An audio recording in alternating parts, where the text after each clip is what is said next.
ನಮಸ್ಕಾರ, ನೀವು ನೋಡ್ತಾ ಇದ್ದೀರಾ ರಿಪಬ್ಲಿಕ್ ಕನ್ನಡ. ನಾನು ನಾಗೇಂದ್ರ ಬಾಬು, ನನ್ನ ಜೊತೆ ನನ್ನ ಸಹೋದರಿ ಅಶ್ವಿನಿ ಕೂಡ ಜಾಯ್ನ್ ಆಗಿದ್ದಾರೆ. ಸಿಎಂ ಡಿಕೆ ಶಿವಕುಮಾರ್ ಅವರ ಕೈ ಸೇರಿದೆ ನೂತನ ಸಚಿವರ ಖಾತೆ ಪಟ್ಟಿ ಅನ್ನುವ ಮಾಹಿತಿ ಲಭ್ಯವಾಗ್ತಾ ಇದೆ. ಹೈಕಮಾಂಡ್ ಜೊತೆ ಸಿಎಂ ಅಂತಿಮ ಸುತ್ತಿನ ಮಾತುಕತೆ ನಂತರ ಈಗ ಲೋಕಭವನ ತಲುಪಿದ ಖಾತೆ ಹಂಚಿಕೆಯ ಪಟ್ಟಿ.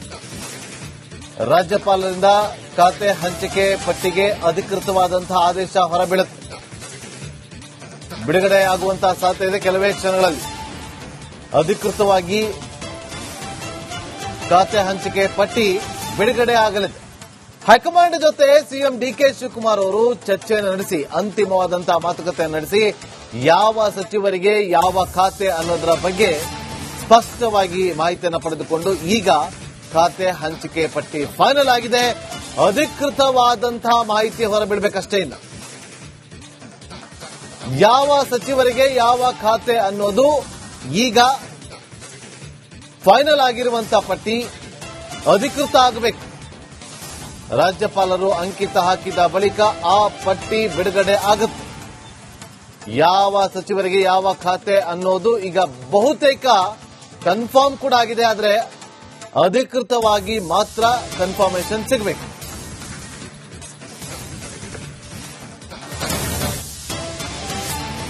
ಕೆಲವೇ ಕ್ಷಣಗಳಲ್ಲಿ ಅಧಿಕೃತ ಪಟ್ಟಿ ಬಿಡುಗಡೆ ಆಗಲಿದೆ. ಪಟ್ಟಿ ಹಿಡಿದು ಖಾತೆಯನ್ನ ಬದಲಿಸಿಕೊಂಡ್ರ ಮುನಿಯಪ್ಪ ಅನ್ನೋ ಪ್ರಶ್ನೆ. ಮುನಿಯಪ್ಪ ಅವರಿಗೆ ಸಮಾಜ ಕಲ್ಯಾಣ ಇಲಾಖೆ ಬಹುತೇಕ ಫಿಕ್ಸ್ ಅನ್ನೋ ಮಾಹಿತಿ ಕೂಡ ಈಗ ಸದ್ಯಕ್ಕೆ ಸಿಗ್ತಾ ಇದೆ. ರಿಜ್ವಾನ್ ಅರ್ಷದ್ಗೆ ಆಹಾರ ಇಲಾಖೆ ಸಾಧ್ಯತೆ ಇದೆ.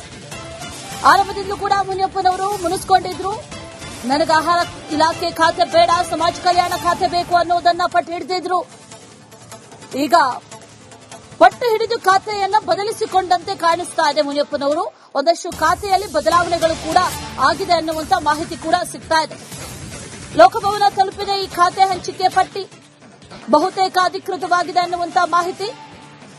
ರಾಜ್ಯಪಾಲರಿಂದ ಖಾತೆ ಹಂಚಿಕೆ ಅಧಿಕೃತ ಪಟ್ಟಿ ಆದೇಶವನ್ನ ಬಿಡುಗಡೆ ಮಾಡುವಂತ ಸಾಧ್ಯತೆಗಳಿದೆ. ಇನ್ನೇನು ಕೆಲವೇ ಕ್ಷಣಗಳಲ್ಲಿ ಈ ಅಧಿಕೃತ ಪಟ್ಟಿ ಬಿಡುಗಡೆ ಆಗುತ್ತೆ. ಅದರಲ್ಲಿ ಒಂದಷ್ಟು ವಿಚಾರಗಳನ್ನ ಗಮನಿಸಿದ್ರೆ ಬಹಳ ಇಂಟ್ರೆಸ್ಟಿಂಗ್ ಅಂತ ಅನಿಸ್ತಾ ಇರೋದು, ಮುನಿಯಪ್ಪನವರು ಬಹಳ ಪಟ್ಟಿ ಹಿಡಿದಿದ್ರು, ನನಗೆ ಆಹಾರ ಇಲಾಖೆ ಬೇಡ ಅಂತ. ರಿಜ್ವಾನ್ ಅರ್ಷದ್ ಅವರಿಗೆ ಆಹಾರ ಇಲಾಖೆ ಖಾತೆಯನ್ನ ನೀಡಲಾಗಿದೆ.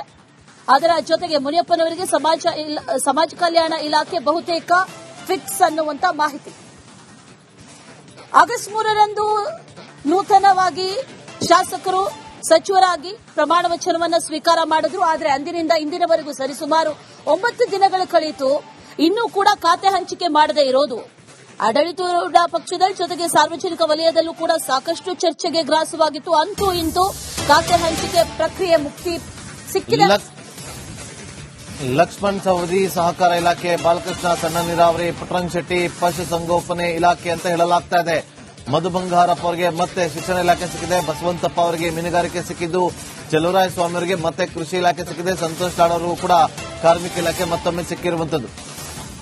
ಪ್ರಾಥಮಿಕ ಶಿಕ್ಷಣ ಮಧು ಬಂಗಾರಪ್ಪ ಅವರಿಗೆ, ಬಸವರಾಜ ರಾಯರೆಡ್ಡಿ ಅವರು ಉನ್ನತ ಶಿಕ್ಷಣ, ಜಮೀರ್ ಅಹಮದ್ ಖಾನ್ಗೆ ಹೌಸಿಂಗ್ ಬೋರ್ಡ್, ಲಕ್ಷ್ಮಣ್ ಸವದಿ ಸಹಕಾರಿ, ಅಜಯ್ ಸಿಂಗ್ಗೆ ಅರಣ್ಯ ಇಲಾಖೆ, ಎಸ್ಎಸ್ ಮಲ್ಲಿಕಾರ್ಜುನ್ ಅವರಿಗೆ ಗಣಿ.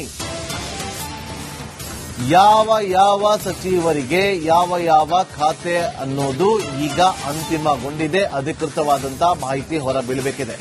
ಕೆಲವರ ಹೆಸರು ಮಾತ್ರ ಈಗ ನಾವು ನಿಮಗೆ ತೋರಿಸ್ತಾ ಇದ್ದೀವಿ.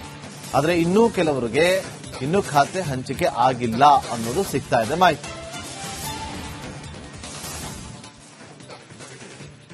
ನೋಡಿ, ಯಾರ್ಯಾರಿಗೆ ಯಾವ ಖಾತೆ ಅನ್ನೋದನ್ನ ನೀವು ನಮ್ಮ ಸ್ಕ್ರೀನ್ ಮೇಲೆ ಗಮನಿಸ್ತಾ ಇದ್ರಿ.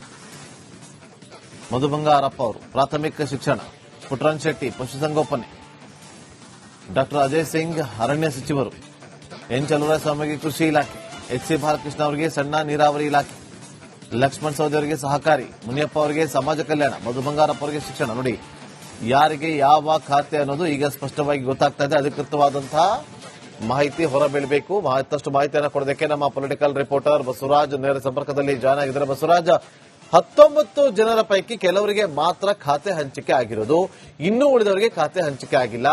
ಅಧಿಕೃತವಾಗಿ ಕೆಲವೇ ಕ್ಷಣಗಳಲ್ಲಿ ಖಾತೆ ಪಟ್ಟಿ ಬಿಡುಗಡೆ ಆಗತ್ತೆ ಅಂತ ಕೂಡ ಹೇಳಲಾಗ್ತಾ ಇದೆ. ಓವರ್ ಆಲ್ ಮಾಹಿತಿ ಕೊಡೋದಾದ್ರೆ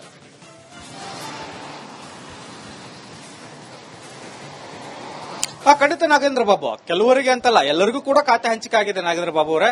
ಆದ್ರೆ ಸಮಸ್ಯೆ ಏನು ಅಂದ್ರೆ ಈ ಅಧಿಕೃತವಾದಂತ ಪಟ್ಟಿನೂ ಯಾರ ಕೈಗೂ ಸೇರಿಲ್ಲ. ಅದು ಸಿಎಂ ಬಳಿ ಮಾತ್ರ ಇರತಕ್ಕಂಥದ್ದು. ಇನ್ನಷ್ಟೇ ಅದನ್ನ ರಾಜಭವನಕ್ಕೆ ತಲುಪಿಸಿದ ನಂತರ ಅಧಿಕೃತವಾದಂತ ಮಾಹಿತಿ ಹೊರಬರುತ್ತೆ. ಅಲ್ಲಿವರೆಗೂ ಕೂಡ ಇದು ಇಂಥ ಸಂಭಾವನೆಯ ಖಾತೆಯನ್ನ ಇವ್ರಿಗೆ ಹಂಚಿಕೆ ಆಗಿದೆ ಅನ್ನುವಂಥದ್ದು ಒಂದಷ್ಟು ಮಾಹಿತಿಗಳು ಗೊತ್ತಾಗ್ತಾ ಇದಾವೆ. ಅದು ಅಷ್ಟೇ ಕೆಲವು ಹೆಸರುಗಳು ಗೊತ್ತಾಗ್ತಾ ಇರ್ತಕ್ಕಂಥದ್ದು. ಇಂತಿಂತ ಸಚಿವರಿಗೆ ಇಂತಿಂತ ಖಾತೆಗಳು ಹಂಚಿಕೆ ಆಗಿದೆ ಅನ್ನುವಂಥದ್ದು ಮಾತ್ರ ಸಿಗ್ತಾ ಇದೆ ಮಾಧ್ಯಮಗಳು ಸೇರಿದಂತೆ ಕೆಲ ನಾಯಕರಿಗೆ. ಇನ್ನು ಉಳಿದಂತೆ ಪೂರ್ಣ ಪ್ರಮಾಣದ ಪಟ್ಟಿ ಬಿಡುಗಡೆ ಆದ ನಂತರ ಯಾವ್ಯಾವ ಖಾತೆನ ಹಂಚಿಕೆ ಆಗಿದೆ ಅನ್ನುವಂಥದ್ದು ಸ್ಪಷ್ಟವಾದಂತಹ ಮಾಹಿತಿ ಸಿಗಲಿದೆ. ಅದು ರಾಜಭವನಕ್ಕೆ ಅಧಿಕೃತವಾಗಿ ಕಳಿಸಿದ ನಂತರವೇ ಅದು ಸಿಗ್ತಕ್ಕಂಥದ್ದು. ಈಗ ಸಿಎಂ ಡಿ.ಕೆ. ಶಿವಕುಮಾರ್ ಅವರಿಗೆ ಕಾಂಗ್ರೆಸ್ ಹೈಕಮಾಂಡ್ ನಿಂದ ಕಳಿಸಿರ್ತಕ್ಕಂಥ ಪಟ್ಟಿ ಕಳಿಸಿರ್ತಕ್ಕಂಥದ್ದು. ಆ ಪಟ್ಟಿಯನ್ನ ತೆಗೆದುಕೊಂಡು ಒಂದಷ್ಟು ಪರಾಮರ್ಶೆಯನ್ನು ಮಾಡ್ತಾ ಇದ್ದಾರೆ. ನಾವು ಕೊಟ್ಟ ಬಂದಂತಹ ಲಿಸ್ಟ್ಗೆ ಆಯಾ ಖಾತೆಗಳನ್ನು ಹಂಚಿಕೆ ಆಗಿದಾವ, ಯಾವಾದ್ರೂ ಬದಲಾವಣೆ ಆಗಿದಾವ, ಅಥವಾ ಯಾರಾದ್ರೂ ಇಂತಿಂತ ಖಾತೆಗೆ ಪಟ್ಟಿ ಹಿಡ್ಕೊಂಡು ಕೂತಿದ್ರಲ್ಲ ಅವು ಎಲ್ಲವನ್ನೂ ಕೂಡ ಸಮಾಧಾನ ಮಾಡತಕ್ಕಂಥ ರೀತಿಯಲ್ಲಿ ಹೈಕಮಾಂಡ್ ಅದನ್ನ ಗಮನಿಸಿದೆಯಾ ಇಲ್ಲ ಅನ್ನುವಂಥದ್ದನ್ನ ಕೂಡ ಈಗ ಸಿಎಂ ಅವರು ಒಂದು ರೀತಿಯಲ್ಲಿ ಪಟ್ಟಿಯನ್ನ ನೋಡ್ತಾ ಇದ್ದಾರೆ. ಆ ಪಟ್ಟಿಯನ್ನ ಅಂತಿಮವಾಗಿ ಗಮನಿಸಿದ ನಂತರ ಅದರಲ್ಲಿ ಏನಾದ್ರು ಸಣ್ಣ ಮಟ್ಟದ ಚೇಂಜಸ್ ಏನಾದ್ರು ಇದ್ರೂ ಕೂಡ ಅದನ್ನ ಹೈಕಮಾಂಡ್ ಗಮನಕ್ಕೆ ತರ್ತಾರೆ. ನೋಡಿ, ನಾನು ಇಂಥ ಪಟ್ಟಿಗೆ ಇಂಥ ಹೆಸರಿಗೆ ಇಂತಹ ಖಾತೆ ಅಂತ ಕೊಟ್ಟಿದ್ವಿ, ಇದು ಮುಂದೆ ವಿವಾದ ಆಗ್ತಕ್ಕಂಥ ಸಂದರ್ಭಗಳಾಗ್ತವೆ, ಇದನ್ನ ಬದಲಿಸಬೇಕಾಗುತ್ತೆ ಅನ್ನೋಂಥದ್ದು ಕೂಡ ಒಂದಷ್ಟು ಇದ್ರೆ ಗಮನಕ್ಕೆ ತರ್ತಾರೆ. ಇಲ್ಲ, ಇದು ಅಂತಿಮವಾಗಿ ಇದೇ ಪಟ್ಟಿನೇ ಮಾಡಬೇಕು, ಇದನ್ನೇ ಅಧಿಕೃತ ಆಗಬೇಕು ಅನ್ನುವಂಥದ್ದಾದ್ರೆ ಅದನ್ನ ಅಧಿಕೃತವಾದಂತಹ ಲೆಟರ್ ಹೆಡ್ ಅಲ್ಲಿ ಸಿಎಂ ಅವರು ತಮ್ಮ ಕಾರ್ಯದರ್ಶಿಯ ಮೂಲಕ ರಾಜಭವನಕ್ಕೆ ರವಾನಿಸ್ತಾರೆ. ಅಲ್ಲಿಗೆ ಆ ಖಾತೆ ಅಂತಿಮ ಆಯಿತು ಅನ್ನುವಂಥದ್ದು ಬಹಳ ಸ್ಪಷ್ಟವಾಗಿ ಗೊತ್ತಾಗುತ್ತೆ. ಹಾಗಾಗಿ ಇನ್ನೇನು ಕೆಲವೇ ನಿಮಿಷಗಳಲ್ಲಿ ಇವೆಲ್ಲವೂ ಕೂಡ ಅಧಿಕೃತವಾಗ್ತವೆ. ಅಲ್ಲಿವರೆಗೂ ಕೂಡ ನಾವು ಇರ್ತಕ್ಕಂತಹ ಮಾಹಿತಿಯ ಪ್ರಕಾರ ಈ ಇಂತಿಂತ ಸಚಿವರಿಗೆ ಇಂತಿಂತ ಖಾತೆಗಳು ಅನ್ನೋದಷ್ಟೇ ಈಗ ಅಧಿಕೃತವಾಗಿ ಗೊತ್ತಾಗ್ತಾ ಇರ್ತಕ್ಕಂಥದ್ದು. ಆ ನಂತರ ಸ್ಪಷ್ಟವಾಗಿ ಖಾತೆಗಳೇನಾದ್ರೂ ಬದಲಾವಣೆ ಆಯ್ತಾ ಅನ್ನೋದು ಬಹಳ ಪ್ರಮುಖವಾಗಿ ಗೊತ್ತಾಗಲಿದೆ. ಬಹಳ ಇಲ್ಲೊಂದು ಗಮನಿಸಬೇಕಾಗಿರ್ತಕ್ಕಂಥದ್ದು, ಸಮಾಜ ಕಲ್ಯಾಣ ಇಲಾಖೆಯನ್ನ ಮುನಿಯಪ್ಪನವರು ಕೊಟ್ಟಿದ್ದಾರೆ ಅನ್ನೋಂಥದ್ದು ಈಗ ಗೊತ್ತಾಗ್ತಾ ಇದೆ. ಅದು ಅಧಿಕೃತ ಆಗಬೇಕಾಗಿದೆ. ಯಾಕಂದ್ರೆ ಕೆಲವೊಂದಷ್ಟು ಸಚಿವರು ಕೂಡ ಆ ಖಾತೆಗಾಗಿ ಪಟ್ಟಿಡ್ಕೊಂಡು ಕೂತಿದ್ರು. ಶಿವರಾಜ್ ತಂಗಡಿಗೆ ಇರಬಹುದು, ನರೇಂದ್ರ ಸ್ವಾಮಿ ಇರಬಹುದು, ಅವರು ಪಟ್ಟಿಡ್ಕೊಂಡು ಕೂತಿದ್ರು. ನಮಗೆ ಅವಕಾಶ ಕೊಡಿ, ನಾವು ಅದ ಕೆಲಸ ಮಾಡಿ ತೋರಿಸ್ತೇವೆ ಅನ್ನೋಂಥದ್ದು. ಒಂದ್ ವೇಳೆ ಹಾಗೆ ಚೇಂಜಸ್ ಮಾಡಿದಾದ್ರೆ ರಾಮಲಿಂಗಾರೆಡ್ಡಿ ಅವರು ನೆಕ್ಸ್ಟ್ ಪಟ್ಟನ್ನು ಹಿಡಿಬಹುದು. ನನಗೂ ಖಾತೆ ಚೇಂಜ್ ಮಾಡಿಕೊಡಿ, ನಾನು ಮುಂಚೆಯಿಂದನೂ ಕೇಳ್ತಾ ಇದ್ದೇನೆ, ನನಗೆ ಖಾತೆ ಬದಲಾವಣೆ ಬೆಂಗಳೂರಿನ ಅಭಿವೃದ್ಧಿ ಖಾತೆ ಕೊಡಿ ಅನ್ನೋಂಥದ್ದನ್ನ ಮೊದಲೇ ಪಟ್ಟು ಹಿಡಿಬಹುದು. ಅವೆಲ್ಲವೂ ಕೂಡ ವಿವಾದಕ್ಕೆ ಕಾರಣ ಆಗುತ್ತೆ. ಹಾಗಾಗಿ ಇದು ಅಧಿಕೃತ ಅನ್ನೋದಾದ್ರೆ ಮುಂದಿನ ಹಂತದಲ್ಲಿ ಇವೆಲ್ಲವೂ ಕೂಡ ಬರ್ತವೆ. ಆದ್ರೆ ಈಗ ಅಧಿಕೃತ ಅಲ್ಲ, ಇದು ಸದ್ಯಕ್ಕೆ ಸಿಎಂ ಬಳಿಗೆ ರವಾನೆ ಆಗಿರ್ತಕ್ಕಂಥ ಪಟ್ಟಿ. ಅದನ್ನ ಸಿಎಂ ಅವರು ಪರಾಮರ್ಶೆ ಮಾಡಿ ಹೈಕಮಾಂಡ್ ಜೊತೆಗೆ ಒಂದಷ್ಟು ಚರ್ಚಿಸಿ ಇದನ್ನ ಪಟ್ಟಿನ ಅಂತಿಮ ಮಾಡ್ತಾರೆ ಅನ್ನೋದಾದ್ರೆ ಅಲ್ಲಿಗೆ ಇನ್ನೂ ಬದಲಾವಣೆಗಳು ಇದಾವೆ ಅನ್ನೋದು ಸ್ಪಷ್ಟ ಆಗುತ್ತೆ. ಆದಾಗ್ಯೂ ಕೂಡ ಇನ್ನೊಂದಿಷ್ಟು ಕೆಲವೇ ನಿಮಿಷಗಳು ತೆಗೆದುಕೊಳ್ಳುತ್ತೀವಿ ಎಲ್ಲವೂ ಪ್ರಕ್ರಿಯೆಗಳಾಗಕ್ಕೆ. ಮಧ್ಯಾಹ್ನದ ವೇಳೆಗೆ ಎಲ್ಲವೂ ಕೂಡ ಸ್ಪಷ್ಟವಾಗಿ ಮಾಹಿತಿಗಳು ಹೊರಬೀಳ್ತವೆ ನಾಗೇಂದ್ರ ಬಾಬು ಅವರೇ. ಜೊತೆಗೆ ರಾಜಭವನಕ್ಕೆ ಕಳಿಸ್ತಕ್ಕಂಥ ಪಟ್ಟಿ ಅಧಿಕೃತ ಆಗುತ್ತೆ. ಅಲ್ಲಿವರೆಗೂ ಕೂಡ ಇವೆಲ್ಲವೂ ಕೂಡ ಚರ್ಚಿತವಾಗಿರ್ತಕ್ಕಂಥದ್ದು ಮತ್ತು ಬಹುತೇಕ ಇವೇ ಅಂತಿಮ ಆಗುವಂತ ಸಾಧ್ಯತೆಗಳಿರ್ತಕ್ಕಂಥ ಪಟ್ಟಿಯ ಹೆಸರುಗಳು ನಾಗೇಂದ್ರ ಬಾಬು. ಓಕೆ ಬಸವರಾಜ್, ನೋಡಿ, ಈಗ ಮಧ್ಯಾಹ್ನದಷ್ಟೊತ್ತಿಗೆ ಒಂದು ಪಟ್ಟಿ ಫೈನಲ್ ಆಗುತ್ತೆ ಅಂತ ಕೂಡ ಹೇಳ್ತಾ ಇದ್ರಿ. ಒಂದು ಇಲ್ಲಿ ಮುನಿಯಪ್ಪ ಅವರಿಗೆ ಸಂಭಾವನೆಯ ಪಟ್ಟಿ ಏನಿದೆಯಲ್ಲ ಆ ವಿಚಾರದಲ್ಲಿ ಸಾಕಷ್ಟು ಗೊಂದಲಗಳಿತ್ತು. ಬಸವರಾಜ್ ಅವರಿಗೆ ಕೊಟ್ಟಿರುವಂತ ಆಹಾರ ಇಲಾಖೆಯನ್ನ ಅವರು ಜವಾಬ್ದಾರಿನ ತೆಗೆದುಕೊಳ್ಳದೆ ನನಗೆ ಸಮಾಜ ಕಲ್ಯಾಣನೇ ಬೇಕು ಅಂತ ಹೇಳಿ ಪಟ್ಟು ಹಿಡಿದು ಕೂತಿದ್ರು. ಅಲ್ಲಿ ಸಕ್ಸಸ್ ಆದ್ರ ನೀವು ಹೇಳ್ತಾ ಇದ್ರಿ. ಈಗ ರಾಮಲಿಂಗಾರೆಡ್ಡಿ ಅವರು ಕೂಡ ಪಟ್ಟು ಹಿಡಿತಾರೆ ಅಂತೇಳಿ. ಈಗ ಕೆಲವರಿಗೆ ಯಾವ ಖಾತೆ ಬೇಕೋ ಅದೇ ಖಾತೆ ಸಿಗ್ತಾ ಇದೆ ಒಂದು ಕಡೆ, ಕೆಲವರಿಗೆ ಇಷ್ಟ ಇಲ್ಲದ ಖಾತೆಗಳನ್ನ ಬದಲಾವಣೆ ಮಾಡುವಂತ ಕೆಲಸಗಳು ಕೂಡ ಮಾಡಲಾಗ್ತದೆ, ಇನ್ನು ಕೆಲವರಿಗೆ ಹೆಚ್ಚುವರಿ ಜವಾಬ್ದಾರಿನ ಕೂಡ ಕೊಡುವಂತ ಕೆಲಸಗಳಾಗ್ತಾ ಇದೆ. ಇದರ ಬಗ್ಗೆ ಹೇಳೋದಾದ್ರೆ ಬಸವರಾಜ್,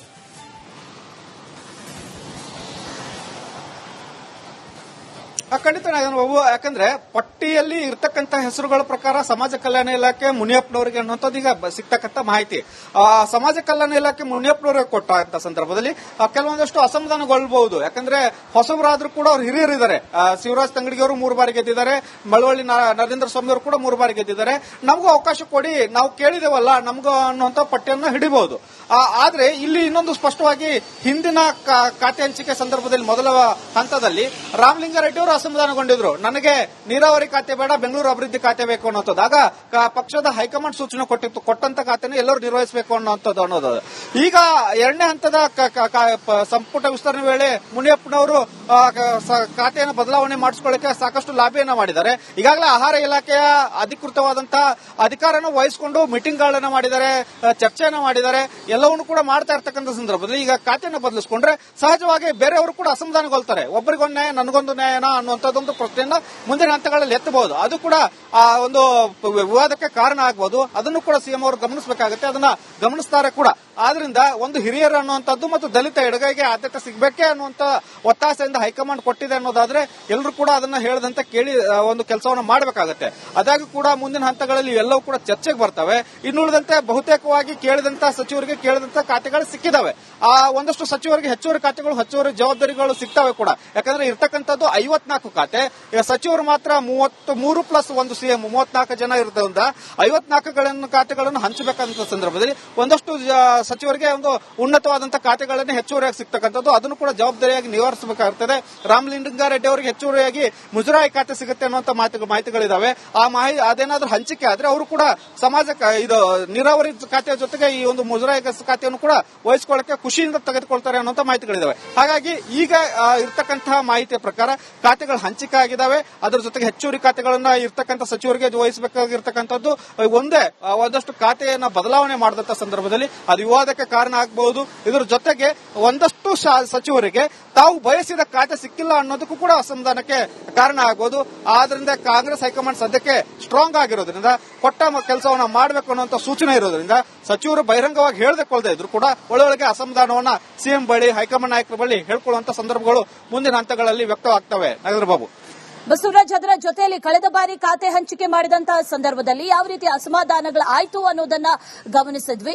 ಅದನ್ನ ಎಲ್ಲರೂ ಕೂಡ ವ್ಯಕ್ತಪಡಿಸುವಂತಹ ನಿಟ್ಟಿನಲ್ಲೂ ಆಗೋಯ್ತು. ಅಲ್ಲಿವರೆಗೂ ಹೋಗೋದಕ್ಕೆ ಈ ಬಾರಿ ಬಿಡ್ತಾರಾ ಅಥವಾ ಅದರ ಜೊತೆಯಲ್ಲಿ ಈ ಬಾರಿ ಖಾತೆ ಹಂಚಿಕೆ ಏನಾಗಿದೆ, ಇದು ಯಾವ ಆಧಾರದ ಮೇಲೆ, ಅನುಭವವೋ ಅಥವಾ ಪ್ರಾದೇಶಿಕ ಸಮತೋಲನವೋ, ಯಾವ ಮಾನದಂಡವನ್ನು ಆಧರಿಸಿ ಈಗ ಖಾತೆ ಹಂಚಿಕೆಯನ್ನು ಮಾಡಿದ್ದಾರೆ ಅನ್ನೋದನ್ನ ಈ ಪಟ್ಟಿಯನ್ನ ಗಮನಿಸಿದ್ರೆ ಗೊತ್ತಾಗ್ತಾ ಇದೆ ಅಂತ.